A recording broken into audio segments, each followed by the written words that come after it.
Bismillahirrahmanirrahim. Assalamualaikum warahmatullahi wabarakatuh. Innal hamdalillah nahmaduhu wa nasta'inuhu wa nastaghfiruh wa na'udzu billahi min shururi anfusina wa min sayyiati a'malina. Man yahdihillahu fala mudhillalah wa man yudlil fala hadiyalah. Asyhadu an la ilaha illallah wahdahu la syarikalah wa asyhadu anna Muhammadan abduhu wa rasuluhu la nabiyya ba'dah. Salawat dan salam semoga senantiasa tercurahkan kepada Nabi Muhammad sallallahu alaihi wasallam beserta para keluarga, para sahabat dan orang-orang yang setia berjalan di bawah naungan sunnah beliau hingga hari kiamat kelak insyaallah. Alhamdulillah, pada kesempatan pagi hari ini kami akan menemani para pemirsa Hasan TV dalam program kajian rutin bersama Al-Ustadz Abu Fairuz Ahmad Ridwan LC.MA Hafizahullahu Ta'ala dalam pembahasan kitab Syarhus Sunnah, buah karya dari Al-Imam Al-Barbahari. Dan insya Allah Ustadz akan melanjutkan pembahasan pada poin ke-112. Tapi sebelum kita memulai pembahasan kita pada pagi hari ini, kami mengingatkan kepada para pemirsa Hasan TV, bagi yang ingin bertanya bisa melalui telepon secara langsung dengan nomor 0813 1829 4352, ataupun bagi para pemirsa yang ingin bertanya melalui pesan singkat atau WhatsApp bisa melalui nomor 0813 1445 5557. Dan kami harapkan pertanyaan Anda bisa disesuaikan dengan pembahasan kita pada pagi hari ini. Dan insya Allah juga pertanyaan Anda kami akan bacakan setelah Ustadz menuntaskan pembahasan pada pagi hari ini. Taib, sebelum kita memulai, kita sapa terlebih dahulu Ustadz kita. Assalamualaikum warahmatullahi wabarakatuh, Ustadz. Waalaikumsalam warahmatullahi wabarakatuh. Taib, gimana kabarnya hari ini, Ustadz? Alhamdulillah, bi khairin, Masya Allah. Masya Allah.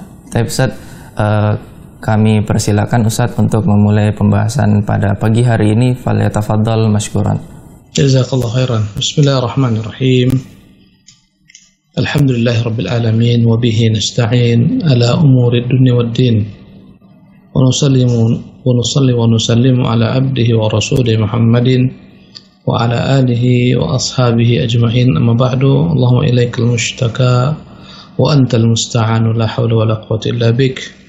Ya Hayyu ya Qayyum bi rahmatika astaghith aslih li sya'ni kullah wa la takilni ila nafsi tarfat 'ain.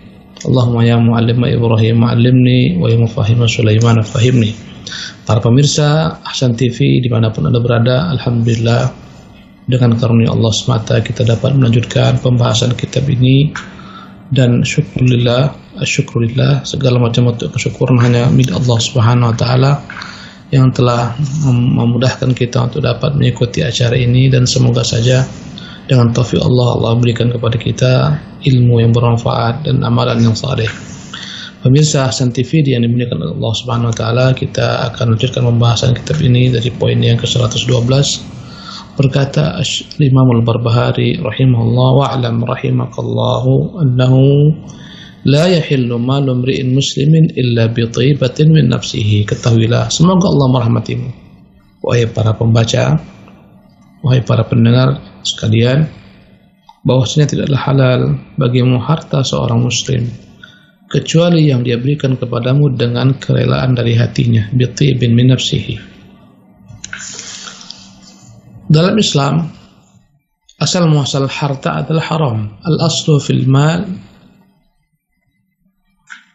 at-tahrim. Hukum asal harta berpindah-pindah dari tangan ke tangan lain adalah haram. Asalnya harta tak boleh pindah-pindah dari satu tangan ke tangan yang lain kecuali dengan izin daripada syariat. Karena itulah Allah Jalla wa'ala telah melarang kita untuk memakan harta orang lain dengan jalan yang batil, dengan tanpa kerelaan. Ya, di antara bentuk hal-hal yang dibolehkan adalah dalam bab transaksi jual beli. Illa tijaratan an taradin minkum, kata Allah, kecuali dalam hal perdagangan, jual beli yang kalian sama-sama rela, barulah halal. Ya. Dan itu pun dalam berjual beli kita dilarang melakukan berbagai macam bentuk kezaliman. Ya, dengan menipu, ya, tidak memberitahukan adanya aib atau celah dalam barang, ya, dengan berbagai macam cara-cara jual beli yang dilarang dalam Islam. Dalamnya ada konsep riba, ya, karena terlambat akhirnya ditambahkan ya bunganya sekian persen. Inilah perkara-perkara yang dilarang dalam berjual beli, yang kembali kepada 3 prinsip. Yang pertama, dalam jual beli tersebut ada unsur gharar, ketidakjelasan harga, ketidakjelasan barang, ketidakjelasan kapan diberikan, ya. Ini hal-hal yang membuat jual beli itu menjadi rusak, atau karena dalamnya ada konsep al-zulm, kezaliman, ya, dengan adanya penipuan, ya, mengurangi timbangan, mengurangi sukatan, kezaliman, ya, atau membeli yang telah dibeli oleh orang untuk merusak jual beli yang pertama. Atau yang ketiga, dalamnya ada unsur riba. 3 hal yang membuat jual beli rusak. Dalamnya ada ya, ini unsur riba, dalamnya ada unsur kezaliman, dalamnya ada unsur ketidakjelasan yang namanya gharar. Pemirsa yang dimuliakan oleh Allah Subhanahu wa taala. Jadi kita dilarang hukum asalnya mengambil harta orang kecuali apa yang dibolehkan dalam syariat. Ingat kaidah asalnya, asal muasal harta adalah haram.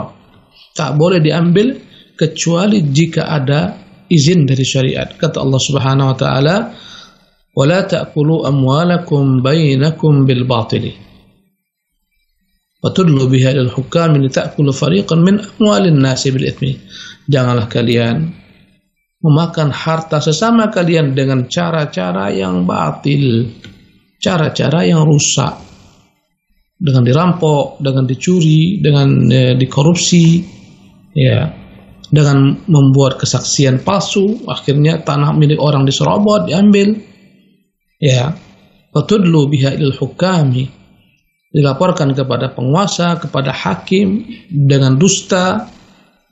Lita'khudhu fariqan min amwalin nasi bil batil, akhirnya dengan kesaksian dusta engkau mengambil harta orang dengan jalan yang tidak hak, tanah orang kau serobot, kebun milik orang kau ambil, ya, sertifikat milik orang kau curi atau kau palsukan dan semacamnya. Ya. Dalam Islam haram haram memiliki harta milik orang kecuali dengan izinnya. Apakah berupa jual beli, berupa hibah, memang dia hibahkan, atau dia sedekahkan, dia hadiahkan, dia wakafkan, dia wasiatkan.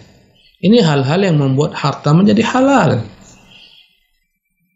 Adapun dengan dicuri, dirampok, dizalimi, diteror, ditipu dan semacamnya, ini adalah merupakan perkara yang haram. Dan Allah melarang kita memakan harta dengan jalan yang haram. Ya. Pemirsa yang dimuliakan oleh Allah Subhanahu wa taala, berkata Nabi kita yang mulia sallallahu alaihi wasallam, "Ala ketahuilah wala yahillu limri'in min mali akhihi syai' illa bi tibin min nafsihi." Kata Nabi SAW, ketahuilah tidaklah halal bagi seseorang mengambil harta milik saudaranya apapun juga, walau sedikit, kecuali dengan keikhlasannya, dengan kerelaannya. Al-hadis. Masya Allah. Dan Nabi yang mulia SAW telah jauh-jauh hari pada haji wada mengingatkan manusia. Kata Nabi yang mulia SAW, "Inna dima'akum wa amwalakum wa a'radakum haramun alaikum." Ketahuilah semuanya darah-darah kalian haram ditumpahkan sama kalian. Harta-harta kalian haram diambil sama kalian dengan jalan yang tidak hak. Ya, kehormatan diri kalian haram untuk dipergunjingkan, untuk dilecehkan di antara sesama kalian. Ini menunjukkan Islam menjunjung tinggi, ya, nilai-nilai kepemilikan manusia, menjunjung tinggi harta manusia, jiwa manusia, harga diri manusia. Karena itulah kita lihat dalam segala bab-bab muamalat, Islam melarang segala macam bentuk konsep-konsep kezaliman apapun bentuknya. Karena itu Allah haramkan riba, Allah haramkan judi, semuanya kebatilan, kezaliman. Allah haramkan zat-zat tertentu dari makanan yang merusak, Allah haramkan bangkai, Allah haramkan darah, Allah haramkan minuman keras, narkoba dan semacamnya. Karena ini semua adalah merusak manusia.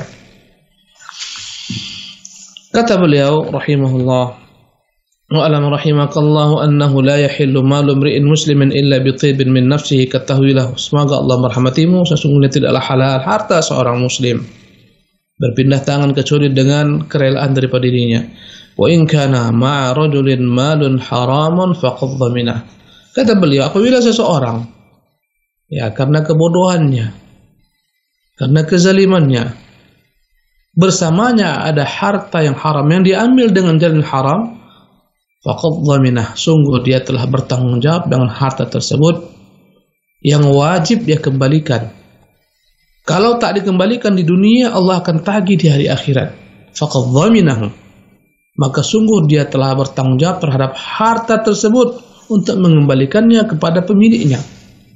Ya, di dunia ini, sekiranya harta yang diambil dengan jalan haram, mencurikah, dia menipukah, korupsikah, tidak dia kembalikan kepada pemilik harta tersebut, kepada orang bersangkutan, apalagi dia mengkorupsi harta negara, tidak dikembalikan kepada negara, maka pada hari kiamat dia akan bertanggung jawab terhadap harta tersebut untuk dikembalikan. Dan tentunya perbincangan hari kiamat tak ada yang namanya dirham ataupun dinar. Yang kau kembalikan bukan lagi harta, tapi kebaikan. Jika engkau memiliki kebaikan, kebaikan-kebaikanmu akan dipindahkan kepada orang-orang yang kau zalimi dahulu di dunia. Jika engkau memiliki kebaikan, ketika engkau tidak memiliki kebaikan, hancurlah dirimu. Kejahatan, keburukan, dosa-dosa orang yang kau zalimi akan dipindahkan kepadamu. Ketika itulah engkau disebut dengan nama al-muflis, orang bangkrut. Kata Nabi yang mulia SAW, atadruna mal muflisu fiikum, tahukah kan siapa itu orang yang bangkrut? Kata mereka, ya Rasulullah, al-muflisu fina man la dirham lahu la dinar. Ya Rasulullah, orang bangkrut itu di tengah-tengah kami adalah orang yang habis ludes, tak punya lagi uang apapun. Tak punya dinar, tak punya dirham, tak punya rupiah, tak punya dolar, tak punya ringgit, tak punya apapun juga. Itu orang bangkrut. Itu kata sahabat, kata Nabi, al-muflisu min ummati man ya'tuna yawmal qiyamati bi'a'malin amthali jibali tihama. Faqad zalama hadha wa safaka dama hadha wa daraba hadha. Kata Nabi SAW, orang yang bangkrut itu di antara umatku di hari kiamat kelak adalah orang yang membawa amalan banyak di hari kiamat, namun dia memiliki banyak kezaliman.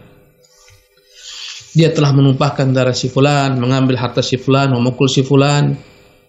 Akhirnya ketika itu ditegakkanlah qisas.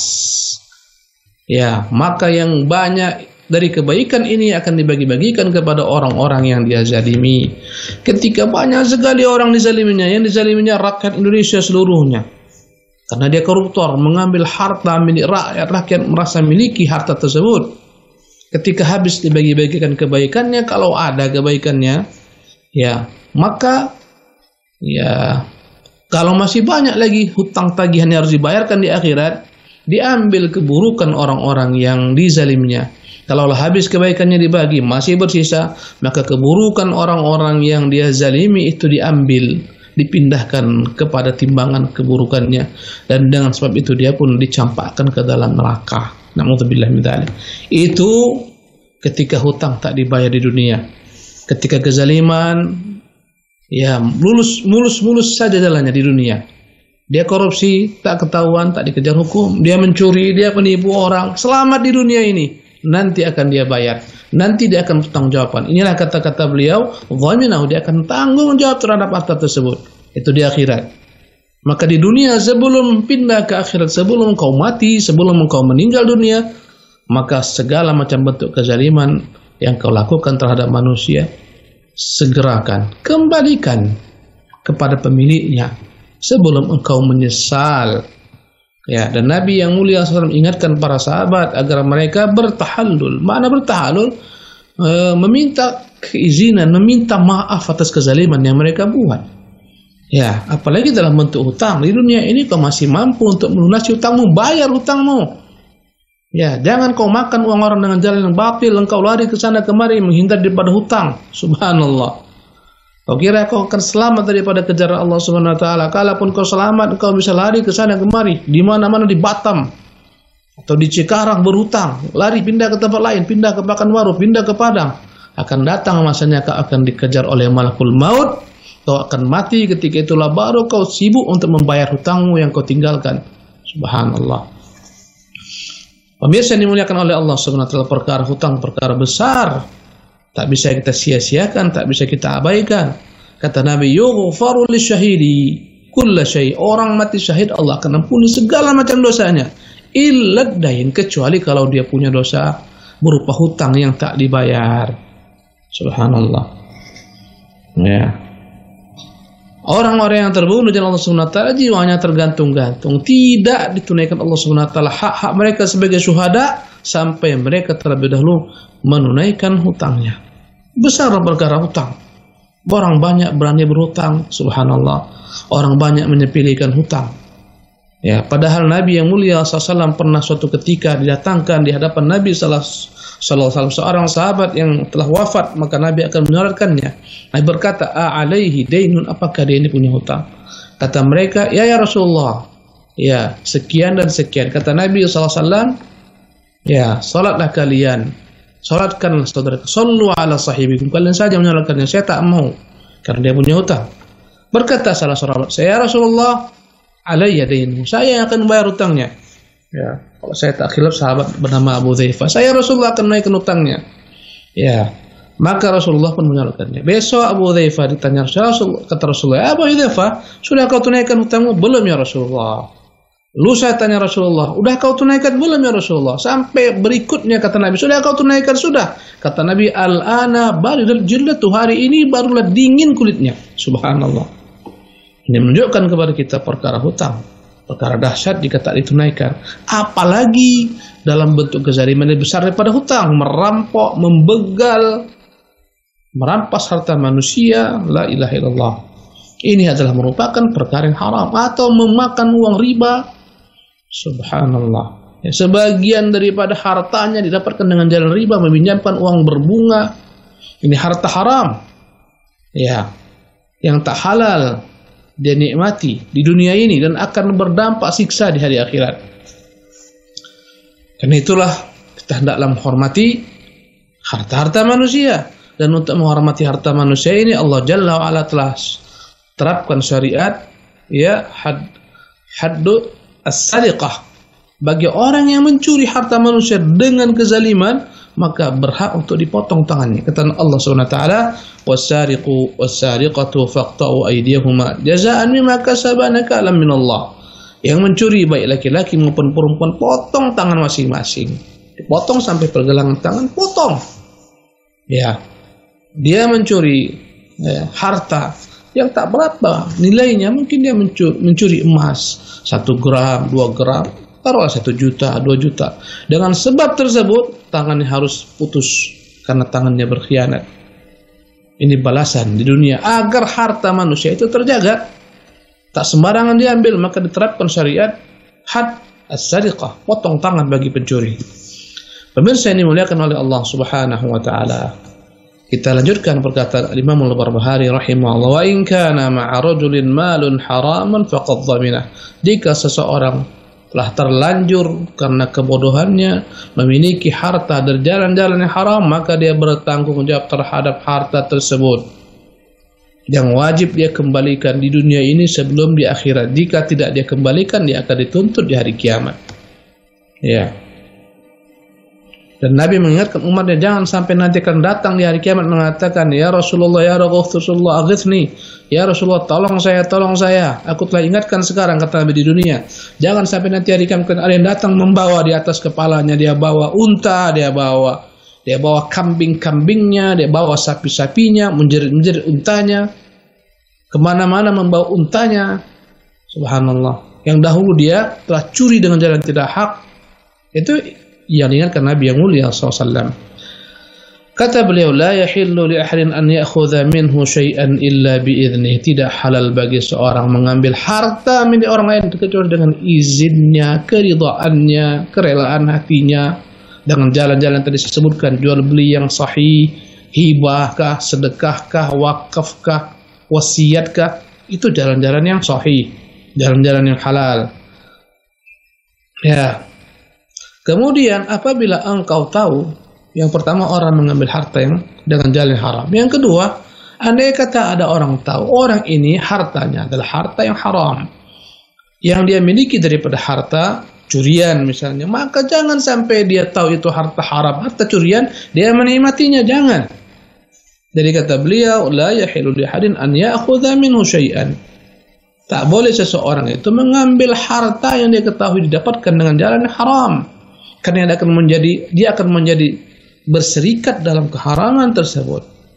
Apabila engkau tahu orang ini, ya, income-nya daripada jalan haram, mungkin dari hasil korupsi yang harus dikembalikan kepada pemiliknya, kepada perusahaan-kah, kepada negara-kah, dengan jalan mencuri, ya, macam-macam. Engkau tahu itu didapatkan dengan jalan haram yang harus dikembalikan di dunia, maka jangan kau tahu itu haram kau ikut memakannya, menikmatinya, jangan.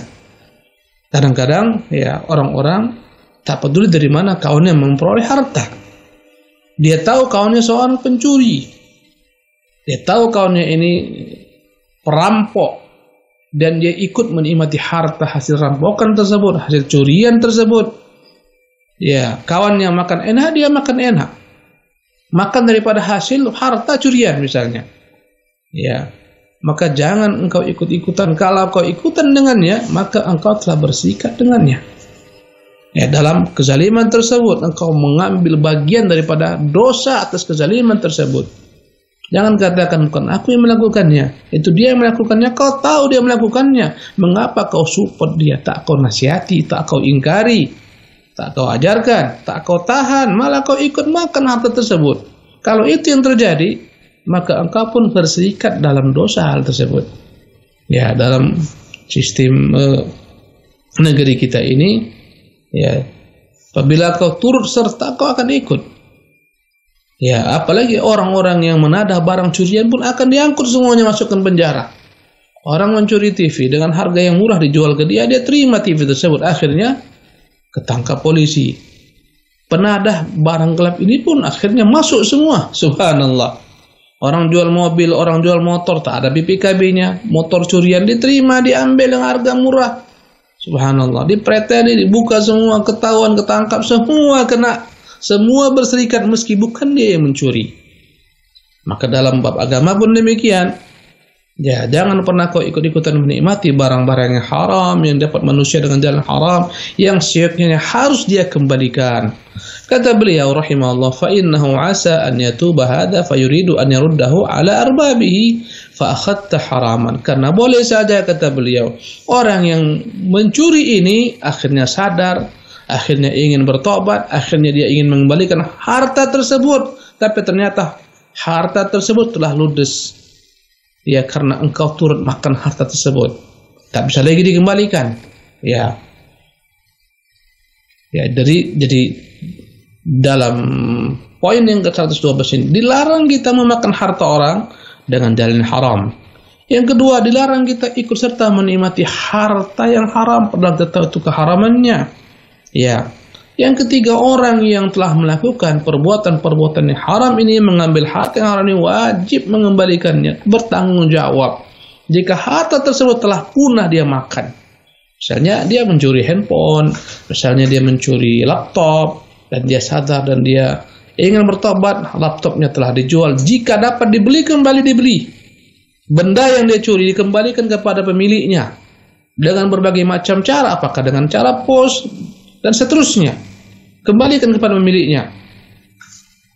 Apabila yang kedua, ternyata barang tersebut telah habis, makanankah dia atau harta lainkah dia yang telah punah habis, maka kau wajib mengganti nilainya, kirimkan kepada orang yang kau zalimi nilainya, atau belikan yang sepertinya. Itu cara bertobat daripada harta yang haram. Ambil handphone dengan tipe tertentu, warna tertentu, yang kau tahu ada yang baru karena handphone tersebut telah hilang, tak tahu kemana dijual oleh orang misalnya, maka kau wajib membeli dengan handphone serupa. Ya, kau kembalikan kepada pemiliknya.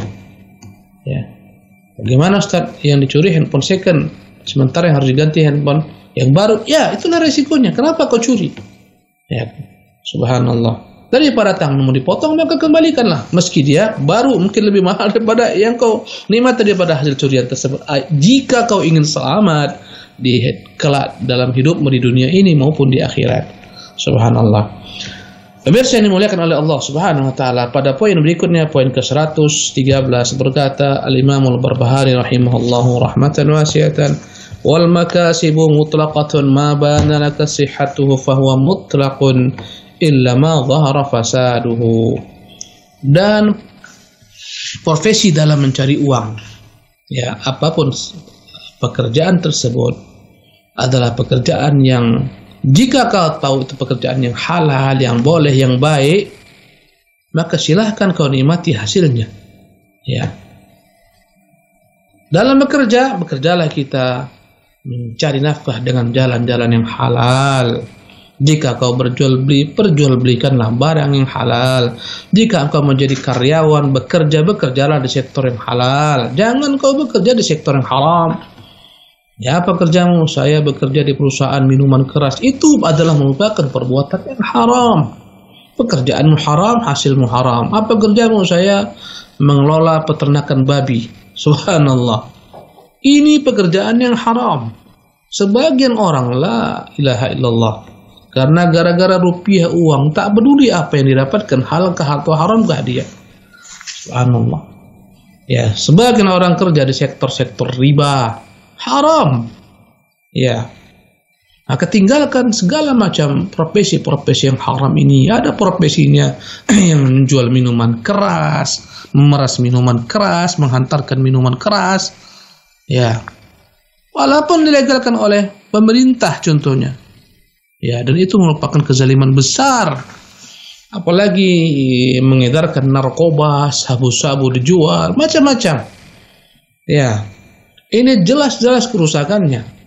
Kata Nabi kita yang mulia SAW dalam hadis beliau, dalam hadis Ibnu Mas'ud, al-halalu innal halala bayyinun wa innal harama bayyinun.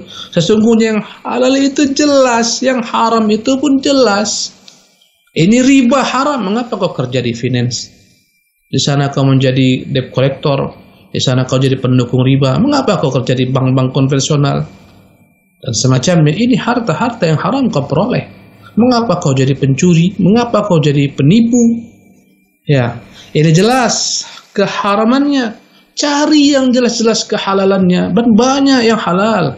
Mengapa harus kau sentuh yang haram sementara masih banyak halal? Bukan dalam kondisi darurat. Engkau bukan darurat. Ya. Illa ma dhahara fasaduhu, kecuali yang jelas-jelas engkau tahu ini rusak muamalahnya, rusak profesimu ini. Ya, apa kerjanya? Kerjanya sebagai perampok. Apa kerjamu? Kerjaku sebagai tukang jagal manusia. Apa kerjanya? Koruptor. Ya, subhanallah. Masya Allah. Dan kita harus berupaya senantiasa, ya, memasukkan ke dalam perut kita makanan yang diperoleh dengan jalan yang halal. Kata Allah, ya ayyuhalladzina amanu kulu min thayyibati ma razaqnakum. Wahai orang-orang beriman, makanlah daripada apa yang baik-baik yang kami rezekikan kepadamu. Makna makanlah yang baik-baik dua. Pertama, zat makanan tersebut memang baik. Bukan minuman keras, bukan narkoba, bukan najis, bukan bangkai, bukan darah. Yang kedua, makanan tersebut akan dikatakan baik jika kau peroleh dengan jalan yang baik. Meskipun dia anggur, apel, ya, ini semuanya makanan halal. Tapi jika kau dapatkan dengan uang korupsi, dengan uang manipulasi, anggur yang kau makan, apel yang kau makan, semua menjadi haram. Subhanallah. Dan itu akan menghalangi dirimu untuk diterima doamu. Nabi yang mulia SAW menyebutkan tentang seseorang yang dia berjalan jauh, ya, keadaannya kusut masih rambutnya, bajunya pun berdebu, dia angkat tangannya, dia berdoa, Rabb Tuhan, Tuhan. Sementara mat'amuhu haram, makanannya haram, wa malbasuhu haram, pakaiannya pun didapatkan dengan jalan haram, wa ghudhiya bil haram, sejak kecil disuapi dengan makanan haram. Fa anna yustajabu lahu, bagaimana doanya akan dikabulkan? Ya. Jadi inilah yang namanya profesi cari yang halal. Al-halalu bayyin wal haramu bayyin. Yang halal jelas, yang haram pun jelas. Wa bainahuma umurun mushtabihatun. Di antara halal dan haram ini ada perkara yang samar-samar bagi sebagian orang karena kebodohannya, karena kejahilannya. Ya, tak tahu dia bahwasanya segala macam bentuk uang diperoleh daripada hasil riba di lembaga-lembaga riba semuanya haram, semuanya berdosa. Ya tak tahu, dikiranya halal-halal saja, dia kira boleh-boleh saja karena kebodohannya. Ini bagi orang tersebut mustabihat. Apalagi sebagian orang yang diulamakan mungkin menghalalkan. Bunga itu tak mengapa karena memang kebutuhan, kita butuh. Pinjam uang berbunga itu riba tak mengapa karena kebutuhan, dan kebutuhan itu sama hukumnya dengan darurat. Ini semuanya ada fatwa-fatwa yang tidak bertanggung jawab. Ya, dengan mudah mengatakan semuanya darurat. Kalau nggak ke bank kemana kita pinjam uang, Ustaz? Sementara kita butuh modal besar, ini proyek-proyek besar, ini darurat, Ustaz. Begitu mudah kau katakan darurat. Ya, apalagi berkaidah ad-daruratu tubihul mahdhurat. Segala macam perkara-perkara yang sifatnya darurat membolehkan yang tak boleh. Subhanallah. Yang namanya darurat, jika tak kau lakukan, engkau akan binasa atau hampir-hampir binasa. Sementara jika engkau tak pinjam uang berbunga, kau tak akan binasa. Apalagi untuk proyek-proyek besar, bukan untuk makan. Ya. Pemirsa yang dimuliakan oleh Allah Subhanahu wa taala. Wa in kana fasidan ya'khudhu minal fasadi masikata nafsihi. Subhanallah. Ya. Maka apabila dia memperoleh harta tersebut dari jalan-jalan sektor-sektor pekerjaan yang haram, ya, maka dia benar-benar bertanggung jawab dengan harta tersebut. Ya, kecuali dalam perkara darurat. Ya, karena itulah Umar bin Khattab pernah tidak menerapkan potong tangan terhadap pencuri ketika masa paceklik. Ya, bukanlah Umar tidak menjalankan ayat Allah Subhanahu wa taala yang mengatakan wasariqu wasariqatu faqtu aydihuma, pencuri laki-laki perempuan potong tangannya, diabaikan Umar ayat tersebut ketika masa paceklik. Ketika itu adalah syubhat, orang mencuri benar-benar karena kelaparan, maka Umar gugurkan kala itu perintah Allah Subhanahu wa taala, potonglah tangan pencuri. Karena ada kaidah dari Nabi yang mulia SAW dari hadis beliau, tudra'ul hududu bisyubuhat. Ditinggalkan penerapan had Allah Subhanahu wa taala jika ada perkara-perkara yang syubhat. Apa syubhatnya di sini? Apa yang tak jelas di sini? Dia mencuri benar-benar karena kebutuhan mendasarnya, karena kebutuhan primernya untuk makan dia. Subhanallah. Bukan untuk kebutuhan sekundernya dan lain-lain, bukan. Bukan untuk bersenang-senang, karena untuk makan. Umar gugurkan demikian. Bangkai itu haram, darah itu haram, minuman keras haram, namun dalam kondisi darurat ketika itu dibolehkan. Ya, kata Allah Subhanahu wa taala dalam Al-Qur'anul Karim, illa matturirtum ilaihi, kecuali dalam kondisi kalian darurat. Ya, Allah haramkan, hurrimat alaikumul maitatu wad-damu wa lahmul khinziri. Allah haramkan untuk kalian bangkai. Tapi ketika kondisi darurat, jika kau tak ambil nih bangkai, kau akan mati. Subhanallah. Maka kala itu engkau boleh mengambil bangkai tersebut, kau makan, tapi dengan sekedar untuk menyambung hidup sesaat. Ad-daruratu tuqaddaru biqadariha. Kaidahnya yang namanya darurat hanya sekedar dimanfaatkan dalam kondisi darurat, sekedarnya saja, bukan berluas-luas, berlapang-lapang. Darurat saya ini makan bangkai, akhirnya bangkai tersebut dijemur, dia buat dendeng, dia potong-potong, dia bawa pulang, sayang ini kerbau ini ketabrak, mati. Kalau nggak dimakan, lebih baik dibuat dendeng dan semacamnya. Ini bukan namanya darurat lagi.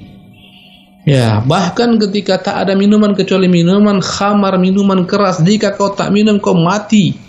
Kehausan dahaga ketika itu, khamar ini untukmu kala itu, tak mengapa. Ya, inilah kata beliau, wa in kana fasidan ya'khudhu minal fasadi masikata nafsi. Dalam kondisi memang dia sifatnya darurat, tak mengapa dimanfaatkan harta tersebut. Ya, dia ambil bangkai tersebut, ada hasil korupsi. Ya, darurat sifatnya, tinggal sedikit. Jika tak dimanfaatkan harta korupsi ini, dia akan mati binasa karena kelaparan. Dia belilah makanan dari hasil korupsi ini. Tak mengapa. jika sifatnya darurat. Subhanallah. Ini dalam Islam. Ada kaidah-kaidah hukum asalnya kita mencari sesuatu dengan cara yang halal, makan yang halal. Dalam kondisi darurat, dibolehkan kita memakan yang haram atau memakan dari hasil yang haram dalam keadaan darurat saja. Daripada kita harus binasa, daripada kita harus berisiko fatal, rusak dan semacamnya. Berkata Al-Imam Al-Barbahari rahimahullah, la taqulu atrukul makasib wa akhudhu ma a'tani. Dan jangan pernah engkau berkata, sudahlah aku tinggalkan saja mencari nafkah, yang penting aku menerima pemberian orang, aku tak bekerja, aku beribadah saja kepada Allah Subhanahu wa taala. Nanti andai kata ada orang kasih sedekah aku terima. Tidak boleh kau tinggalkan bekerja. Sebagian orang salah dalam beragama, tinggalkan anaknya, tinggalkan istrinya, berdiam di masjid, tak keluar, berzikir, baca Quran, salat duha, salat tahajud, anaknya di rumah menjerit, istrinya merepet, tak ada yang dimakan, dia tak bertanggung jawab. Ini semua adalah perbuatan yang haram. Menafkahi istri wajib, menafkahi anak wajib, sementara salat duha yang kau kerjakan di masjid, berzikir yang sunnah yang kau kerjakan di masjid, qiyamul lail yang kau kerjakan di masjid, semua sifatnya sunnah, tak wajib. Bagaimana kau tinggalkan yang wajib demi kau kejar yang sunnah? Subhanallah. Dalam Islam ada hak Allah yang kau tunaikan, ada juga hak manusia yang harus kau tunaikan, hak istrimu, anakmu. Kata Nabi, kafa bil mar'i isman an yudayya man yaqut. Cukup seseorang itu dikatakan berdosa ketika menyia-nyiakan orang yang wajib dia beri nafkah. Kemana suamimu? Oh, dia pergi berdakwah, Pak Ustaz. Kemana? Ke pulau ini, ke pulau itu. Apa yang akan makan? Tak ada, Pak Ustaz. Ini pun semua dikasih tetangga, tinggal dua mie belaka. Cinta. Tinggal mie instan belaka contohnya. Subhanallah. Ini adalah merupakan kezaliman. Dan Allah dalam Al-Quran menyuruh kita bekerja. Lihatlah dalam surah Al-Jum'ah, fa idza qudiyatis salatu fantashiru fil ardi, salat telah ditegakkan menyebar di bumi. Wabtaghu min fadlillah, cari karunia Allah Subhanahu wa taala. Bekerja, tak ada pengangguran. Umar bin Khattab itu selalu dia kontrol di masjid. Jika jam-jam kerja ada orang yang gila beribadah di masjid tak bekerja, Umar akan pukul dia. Keluar, kerja, sesungguhnya Allah tak pernah turunkan hujan emas. Para sahabat bekerja, para nabi bekerja. Nabi mengembalakan kambing, Nabi Musa mengembalakan kambing, Nabi Idris penjahit. Nabi Zakaria bertukang. Semua mereka punya profesi. Jangan kau katakan, tak usahlah aku fokus untuk akhirat saja, aku zuhud dengan dunia. Ini bukan zuhud, ini kebodohan dunia. Ini tak boleh kau tinggalkan karena kau masih di dunia. Kau butuh pakaian, kau butuh uang untuk menaungi dirimu, keluargamu. Kau butuh rumah yang kau sewa atau kau beli dan semacamnya. Maka tak ada yang namanya dalam Islam pengangguran, kecuali dia seorang pemalas. Ketika datang seorang pemuda, ya Rasulullah, berikan saya. Nampak Nabi dia masih muda, sehat. Mentalnya ketika itu yang tidak sehat. Maka Nabi yang mulia mengatakan kepadanya, apa yang kau miliki? Ya Rasulullah, saya tak punya apa-apa, karena itu saya datang. Coba kau cek di rumahmu, apa yang kau miliki yang bisa dijual? Dia cek di rumah, ternyata hanya ada sedikit perkakas rumah, hanya tikar yang bisa dijual. Kata Nabi, siapa yang membeli tikar ini siapa yang mau membeli tikar ini? Kata sahabat, saya Rasulullah. 1 dirham. Kata yang lain, saya Rasulullah, 2 dirham. Kata Nabi, nah ini kujual dengan harga 2 dirham. Nabi berikan kepadanya 1 dirham. Ini 1 dirham kau belikan untuk makanan keluargamu di rumah. Yang 1 dirham ini kau belikan kapak dan tali, kau jangan kulihat selama 1 minggu. Cari kayu-kayu sana, kumpulkan kayu-kayu sana. Jual. Setelah seminggu dia berjumpa Nabi, di kantongnya pun telah ada uang-uang. Dia pukul-pukulkan uang tersebut. Nabi pun tersenyum sallallahu alaihi wasallam. Bekerja. Jadi kata beliau, la taqulu atrukul makasib, jangan kau katakan udahlah saya tak perlu bekerja, saya beribadah saja. Siapa yang ajarkan demikian? Rasulullah berdagang sampai ke negeri Syam. Kalau kanak-kanak Rasulullah ketika berusia belia, remaja Rasul dibawa pamannya berdagang 12 tahun ke negeri Syam. Rasulullah mengembala kambing, engkau menganggur, tak bisa. Wa akhudhu ma atawni, jangan kau katakan biarlah aku terima sajalah apa diberikan orang. Jangan. Al-yadul ulya khairan min al-yadis sufla, tangan di atas lebih baik daripada tangan di bawah. Jangan kau menjadi peminta-minta, menjadi beban bagi manusia, bergantung kepada manusia. Tidak. Islam tak ajarkan demikian. Sebagian orang mentalnya mental jelek, buruk, bergantung kepada orang, menyusahkan orang. Kemana-mana bergantung kepada orang, menyusahkan orang. Ya, subhanallah. Pinjam uang sana, tak bayar. Pinjam uang sini, tak bayar. Pinjam sana, pinjam sini. Menyusahkan orang. Datang keluarga kepada keluarga mendatangi keluarganya si fulan, si alan. Ya, minta subsidi terus sampai kapan? Subhanallah. Kalau dia jujur kepada Allah Subhanahu wa taala, tak mungkin Allah sia-siakan. Manusia punya akal fikiran. Binatang saja jujur kepada Allah, Allah beri makan. Burung-burung itu tak pernah sekolah sampai S2, S3, tak ada dokter burung, tak ada. Tapi lihatlah kata Rasulullah SAW, "Lau kuntum tatawakkaluna 'ala Allah haqqa tawakkulihi la razaqakum." Sekiranya kalian benar bertawakal kepada Allah, Allah pasti memberi rezeki kalian. Kama yarzuqut tayra, sebagaimana Allah berikan burung rezeki, yaghdu khimasan wa yaruhu bitanan. Burung pergi pagi hari perutnya kosong, sore hari pulang perutnya kenyang. Ini tawakalnya burung.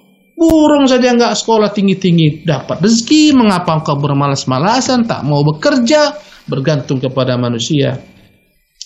Berkata Imam Al-Barbahari rahimahullah rahmatan wasi'atan, lam yaf'al hadha as-sahabat. Tak ada sahabat yang buat caramu ini. Semua sahabat punya profesi, punya pekerjaan. Sebagian jadi petani, sebagian jadi pedagang. Mana ada sahabat pengangguran? Ya. Walal ulama ila zaman hadha, bahkan ulama pun tak pernah tinggalkan ulama-ulama mereka untuk makan, mereka bekerja, sebagian menulis. Dahulu tak ada mesin fotokopi, sebagian ulama itu kerjanya menulis supaya dapat upah. Imam Ahmad menulis untuk saudaranya, untuk sahabatnya, ya, untuk para penimba ilmu, karena tak ada mesin fotokopi sebagaimana sekarang, mengambil daripada hasil upahan menulis. Ya, para ulama bekerja, mereka berusaha. Subhanallah. Ya, untuk dapat menyambung hidup, menjadi kuli pikul, pergi ke pasar untuk menyambung hidup. Lihatlah Syekh Albani rahimahullah bekerja. Ya, memperbaiki jam manusia dan semacamnya. Servis jam, kemudian beliau menulis buku, mencetak buku, menjual buku. Ada pekerjaannya. Tak ada pengangguran dalam Islam. Tak layak ada seorang muslim yang pengangguran. Wajib dia bekerja. Ya, wa qala Umar radhiyallahu anhu, kasbun fihi ba'dud daniyati khairan minal hajati ilan nas.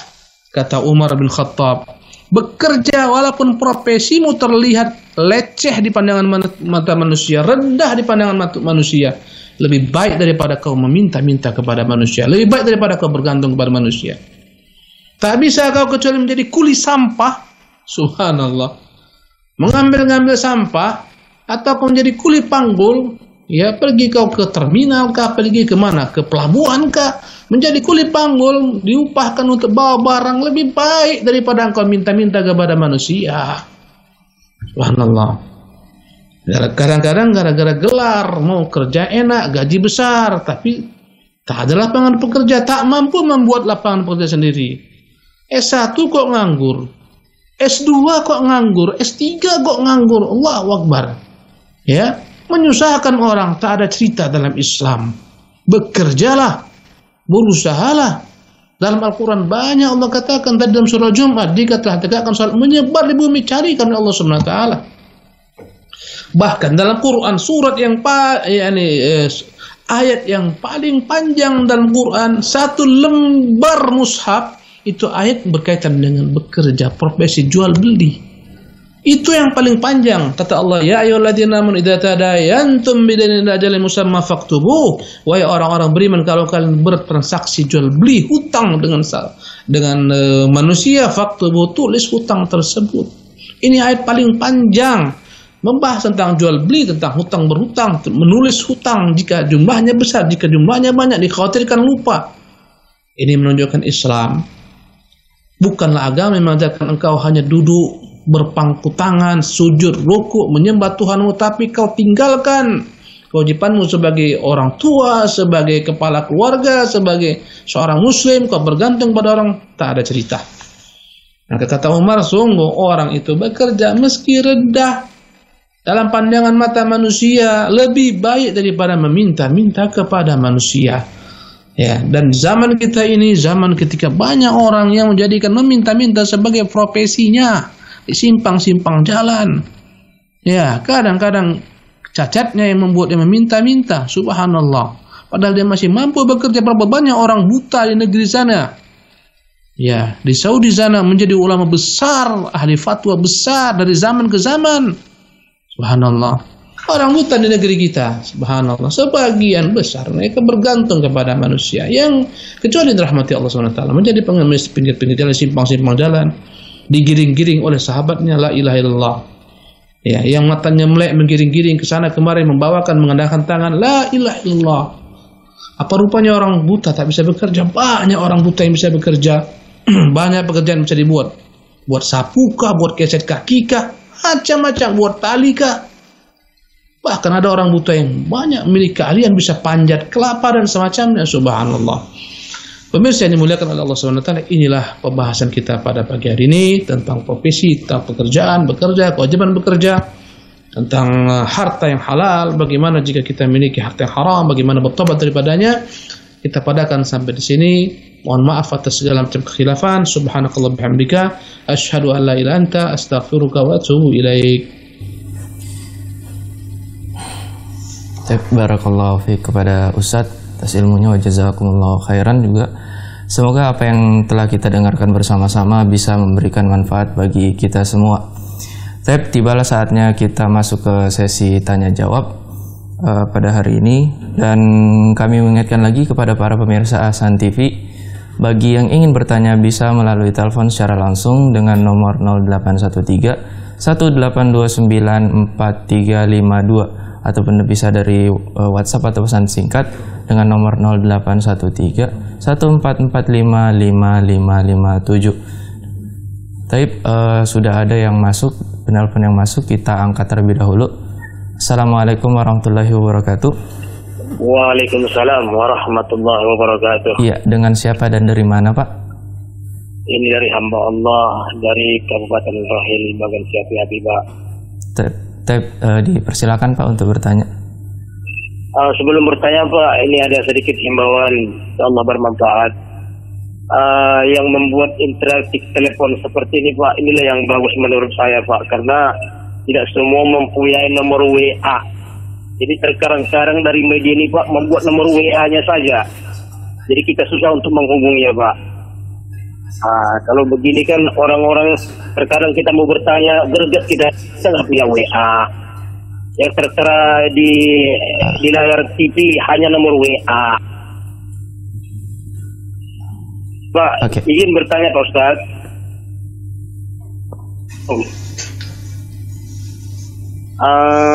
Kan ada suatu hadis menyampaikan kata Nabi, di akhir zaman nanti umatku akan terbagi 73 golongan. Cuman satu yang masuk zona aman, yang diridhoi oleh Allah, kan begitu Pak. Terus yang 72 golongan tadi, yang mana itu kira-kira Pak Ustadz? Jadi mohon pencerahannya Pak Ustadz. Wabillahi taufiq wal hidayah. Assalamualaikum warahmatullahi wabarakatuh. Waalaikumsalam warahmatullahi wabarakatuh.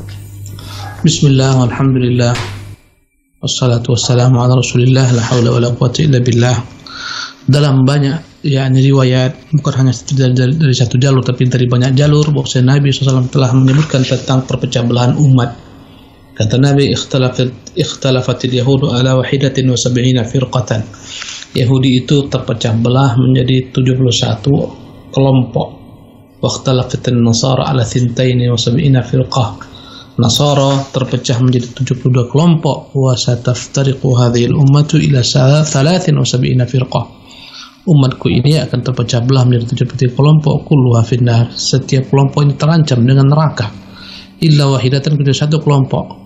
Siapakah kelompok tersebut? Kata Nabi, ma ana alaihi al-yawm wa ashabi. Mereka lah orang-orang yang beragama sebagaimana cara beragama aku pada saat ini dan para sahabat-sahabatku. maka inilah yang selamat.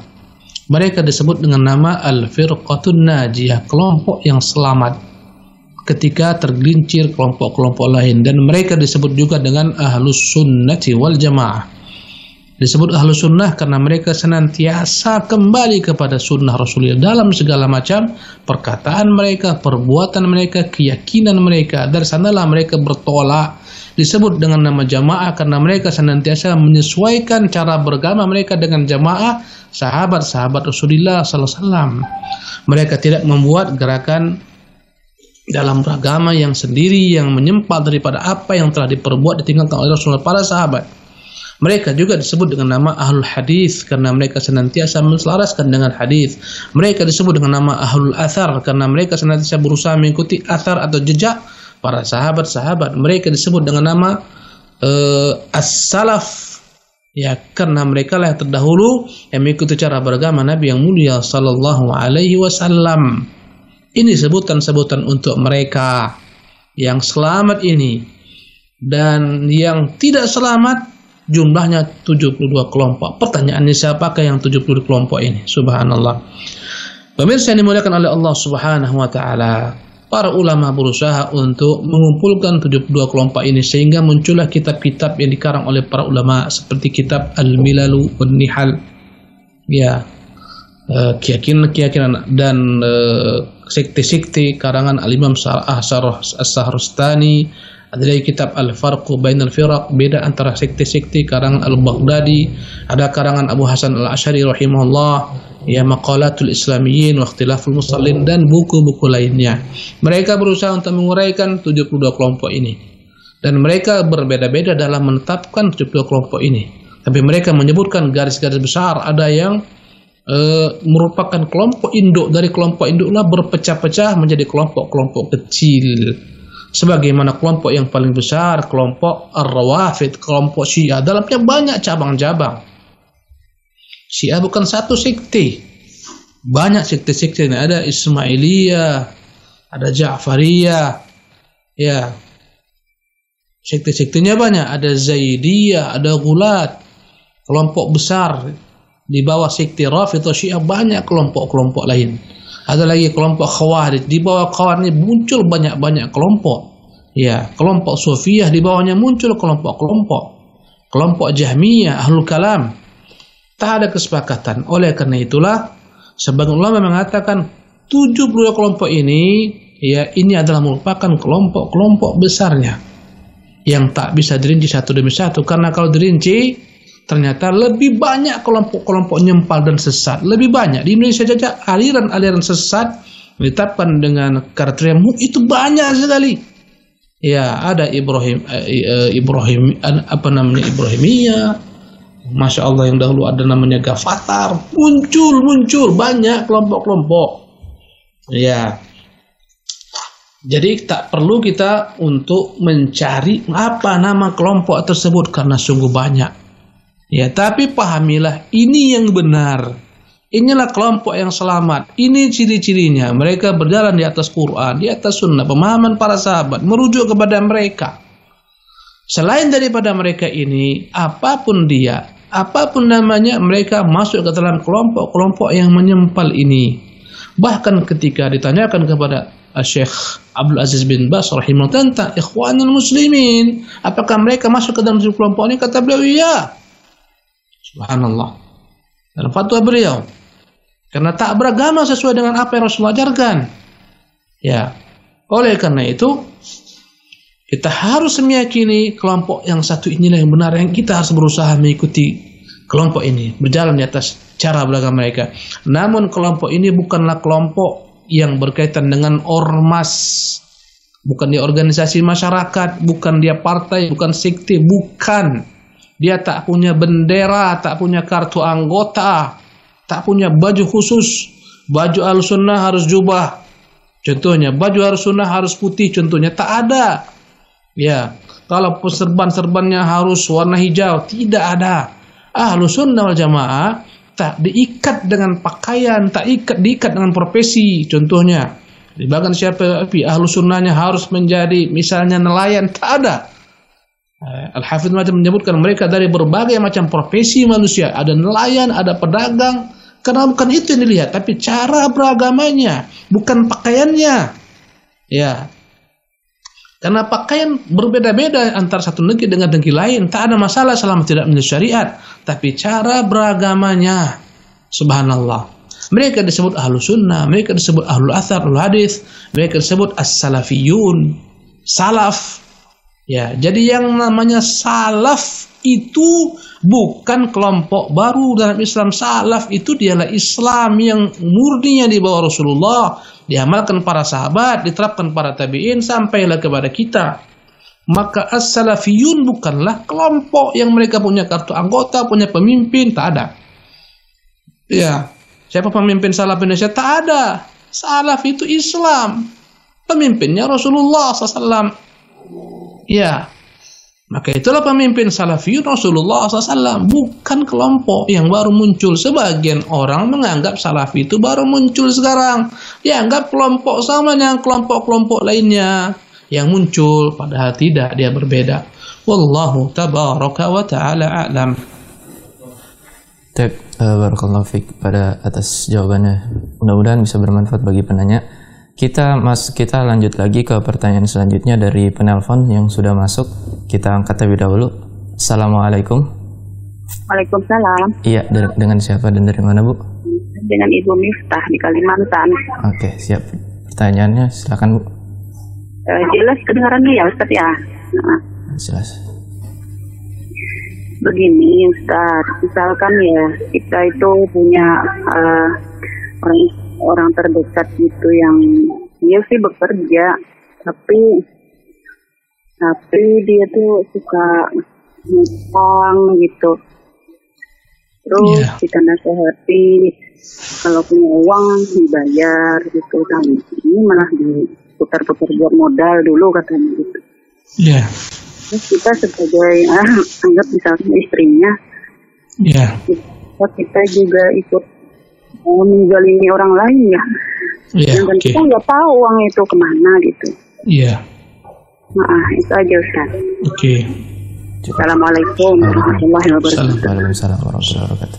Bismillah, alhamdulillah, wassalatu wassalamu ala ba'du. Untuk Ibu Miftah yang dari Kalimantan, barakallahu fiik, semoga Allah berkahi Ibu.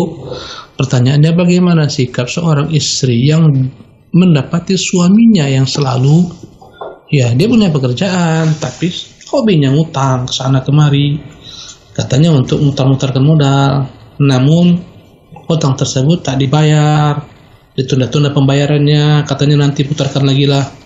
Apakah sang istri ini ikut berdosa atas perbuatan suaminya yang menunda membayar hutang misalnya?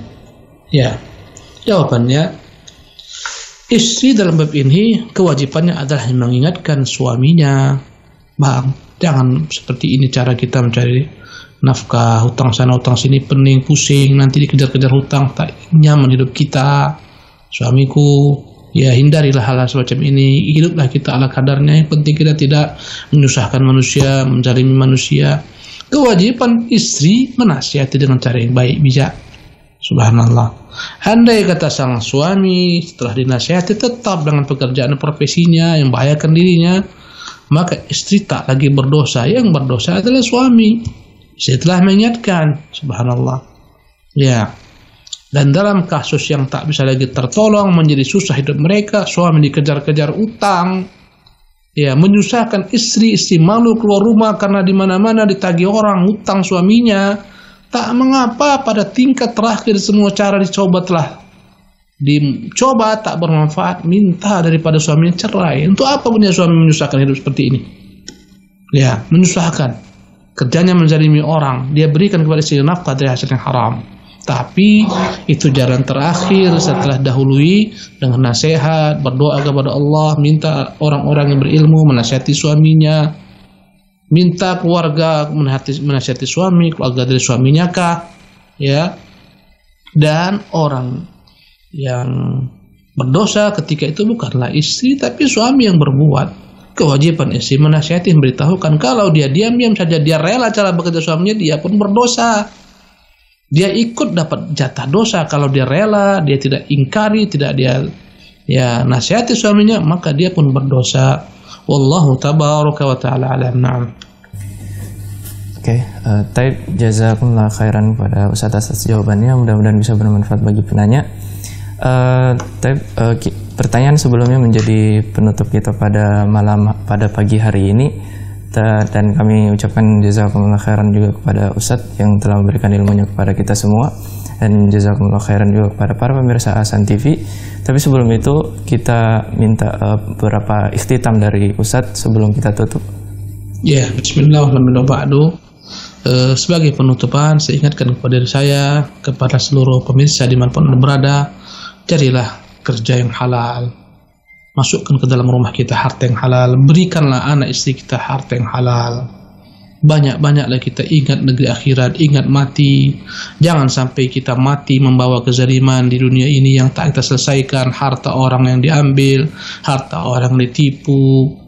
Janganlah hidup di dunia menyusahkan orang. Bekerjalah, berusahalah, bertawakallah, berdoa kepada Allah Subhanahu wa ta'ala. Kala kau bertawakal, berusaha, berdoa, pasti Allah akan memberikan jalan keluar. Bertakwalah kepada Allah, kata Allah, wa man yattaqillaha yaj'al lahu makhrajan. Barang siapa yang bertakwa kepada Allah, Allah akan berikan baginya jalan keluar. Wa yarzuqhu min haitsu la yahtasib. Allah akan berikan baginya rezeki dari arah yang tak terduga. Bekerjalah sebagaimana bekerjanya Nabi dan para sahabat, para tabi'in. Bekerja dengan jalan yang halal, jangan makan harta dengan jalan yang haram. Wallahu ta'ala alam, wa sallallahu wasallam Muhammadin, wa akhiru da'wana alhamdulillahil alamin. Assalamualaikum warahmatullahi wabarakatuh. Waalaikumsalam warahmatullahi wabarakatuh. Barakallahu fiik pada Ustaz atas ikhtitamnya tadi, dan kita sampai kepada penghujung acara. Kami mohon maaf sebelumnya karena ada beberapa pertanyaan yang belum bisa kita bacakan karena keterbatasan waktu tentunya, dan kami selaku tim yang bertugas mohon maaf atas apabila ada kekurangan selama pertemuan ini. Kita tutup pertemuan pada pagi hari ini dengan doa kifaratul majelis. Subhanakallahumma wa bihamdik, asyhadu an la ilaha illa anta, astaghfiruka wa atubu ilaik. Assalamualaikum warahmatullahi wabarakatuh.